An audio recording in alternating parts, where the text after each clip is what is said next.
everybody, and welcome back to Pulpit of the Last Days. Paul foretold that in the latter times, false teachings would rise in the church and cause many of us to depart from the faith. These teachings would be focused on self, though having a form of godliness, as we discussed in our series previously. This challenge began in the days of our fathers in the mid-1950s with the advent of psychology in the pulpit.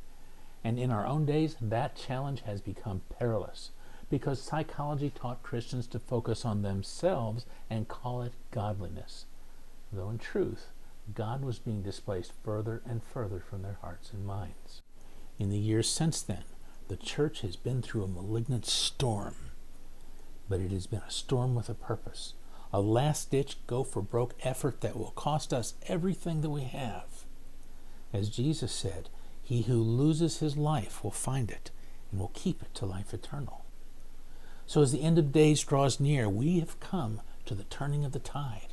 The recovery has already begun. A new march is already underway. This was foretold in the scriptures as well, and that's what we'll discuss in this video. In 1 Corinthians 10, Paul recounts Israel's exodus from Egypt under Moses, and all the problems they encountered through their wayward hearts. He ends by saying, "Now all these things happened to them as examples, and they were written for our admonition upon whom the ends of the ages have come," shown here in yellow. By this, he implies that the end-time church will be tempted with similar problems. In particular, let's draw a lesson from Israel's problem with idolatry, shown here in red. God constantly faced this problem with Israel. They kept backsliding and following idols, even though he sent them his servants the prophets, rising up early and sending them and saying, "Oh, do not do this thing which my soul hates." But idolatry was so ingrained in them that they kept returning to it anyway. And so finally he took another approach. This time he let the pendulum swing. "Therefore I will cast you out of this land, into a land that you do not know, neither you nor your fathers. And there you shall serve other gods day and night, where I will show you no favor. When you cry out, let your collection of idols deliver you." Israel was uprooted in judgment and carried away beyond Babylon. And there they served their idols day and night in vain, until the sheer sustained weight of bitter frustration and disappointment brought them to the end of their ways. And they saw at last what a futile thing idolatry was. They sat down and wept when they remembered Zion. But through their catastrophic loss, an important lesson had been learned. Your own wickedness will correct you, and your backslidings will rebuke you. Know therefore and see that it is an evil and bitter thing that you have forsaken the Lord your God, and the fear of me is not in you, says the Lord of hosts. So they languished for a long time and yearned. They felt it, but for a long, long time they had to live with it anyway, and they were helpless to do anything about it. But then, after 70 years, as the prophets foretold, their captivity was returned. And through that, an amazing result took place. Israel had been to the brink with their idolatry, and they had gotten such a bellyful of it that they had come to loathe it, and in their hearts they turned away from it entirely. From that time forward, they were cured of idolatry, and the Jews never had a problem with idols again. To achieve the impossible with rebellious mankind, God has been known to let the pendulum swing way too far to the wrong extreme and to make them live with it for a while as a form of punishment, so that by way of that extreme, when the pendulum came swinging back again, it would gain the momentum needed to carry them through to the desired correction, and this time have it stick. Now here's the odd thing about the idolatry Paul mentioned in our example.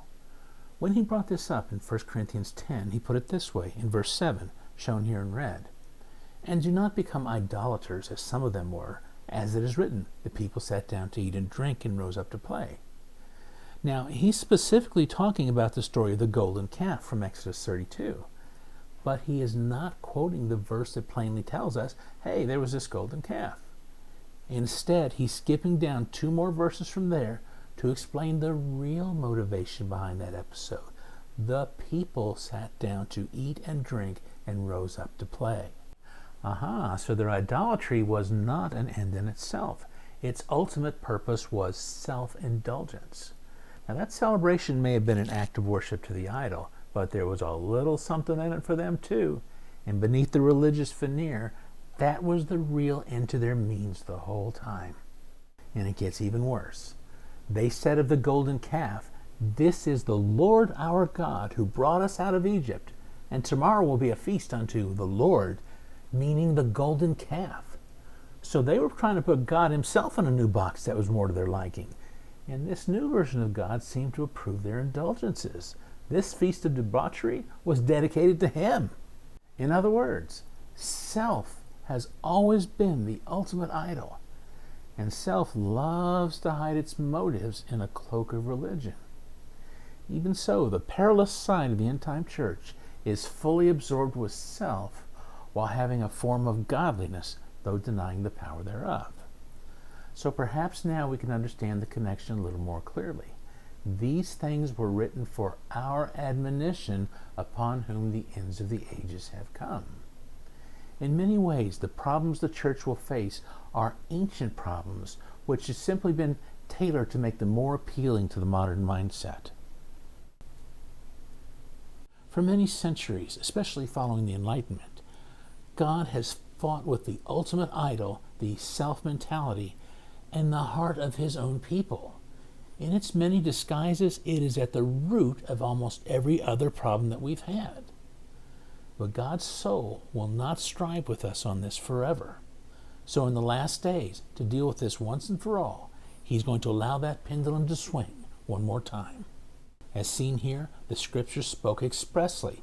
The falling away and the rising of the perilous side of the church must occur before the good side of the church can prepare for the Lord's return. Now, whatever else may be true of this, it does set up the church for the backswing of the pendulum, as we've just discussed. This fall will involve corrupted doctrine with a focus on self under a form of godliness. It will be a learned behavior. They'll be hearing this emphasis from their church and from other places in the Christian market, and their love for God himself will suffer because of it. And here's a stunning pronouncement: God will send them strong delusion so that they should believe the lie, who did not receive the love of the truth, but had pleasure in unrighteousness, just as we saw with Israel in their feast of the golden calf. So their own backslidings will reprove them, and he's actually pushing them into getting a bellyful of it. Whatever else may be true of these scriptures, they are setting up the backswing of the pendulum to gain its greatest effect when it turns around. Now, I know that this conclusion is shocking, but those elements really are foretold in the scripture, and this is the only seed of hope you're going to find in them. So yeah, he is letting the pendulum swing again, now in our time, and this is why. Now, earlier in the series, I made a controversial remark, and this may be a good time to explain it. That in many ways, the good side of the end-time church will surpass even the first century church in excellence. Now someone will say, but the apostles taught in the first century. How can you do better than that? Well, you can't. But on the other end of that equation, among those who are listening and learning, you can do better. And the pendulum swing is the vital difference in our situation that will take us beyond the watermark of the first century church and into that final mile. Now, the church has been focused on self under a form of godliness for nearly 70 years now, which may or may not be a coincidence. But the day is at hand when our exile will be returned. One day, at least some of us will just plain get a bellyful of all that me stuff and reach the end of our vain pursuits. All of that selfishness will seem as an evil and bitter thing in that hour, and we will be done with it forever. Many will begin to loathe the self-focus of those days and forcefully reject it. This will create a healthy new passion, a repentance, to distance ourselves from it all and be rid of it, as we saw in 2 Corinthians 7. For observe this very thing, that you sorrowed in a godly manner. What diligence it produced in you, what clearing of yourselves, what indignation, what fear, what vehement desire, what zeal, what vindication. In all things you proved yourselves to be clear in this matter. At the same time, at least some of those Christians will finally say in their repentance, "Drat it all and count it loss just show me Jesus. I only want Jesus. That is all I care about anymore.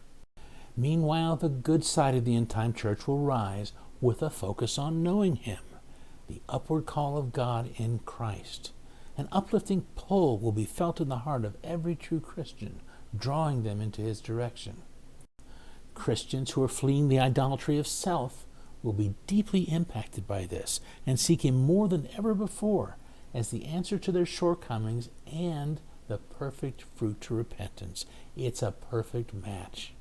So those two new passions, first to reject self and second to seek Christ, will work together hand in glove, one pushing and the other pulling, to take us further than we've ever achieved before.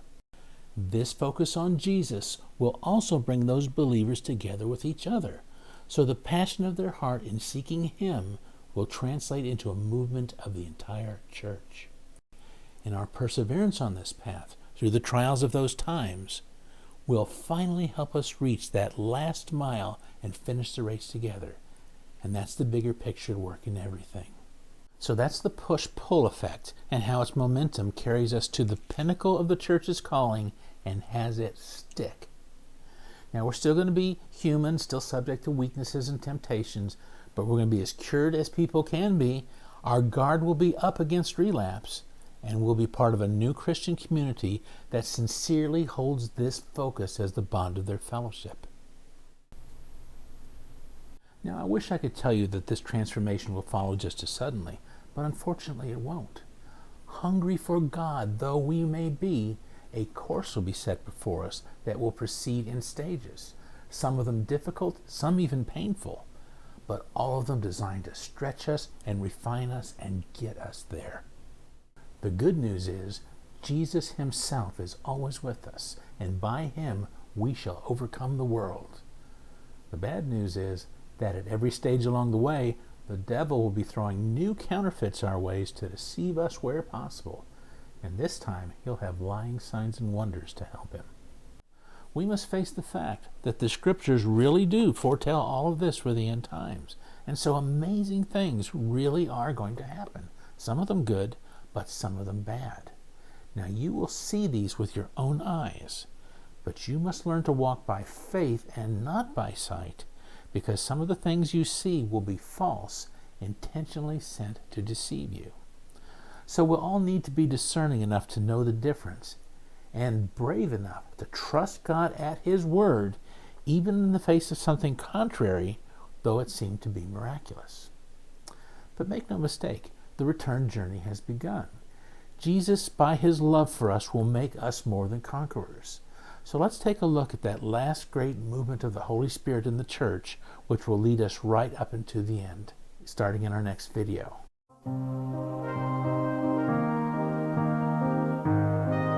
I hope you enjoyed this video from Pulpit of the Last Days, short essays about the end-time church as foretold in the New Testament. If you did enjoy it, please go ahead and click on that thumbs up button. For previous videos, check out our website at pulpitofTheLastDays.com. Also, we post new videos weekly, so if you'd like to receive more videos like this one, all you need to do is subscribe.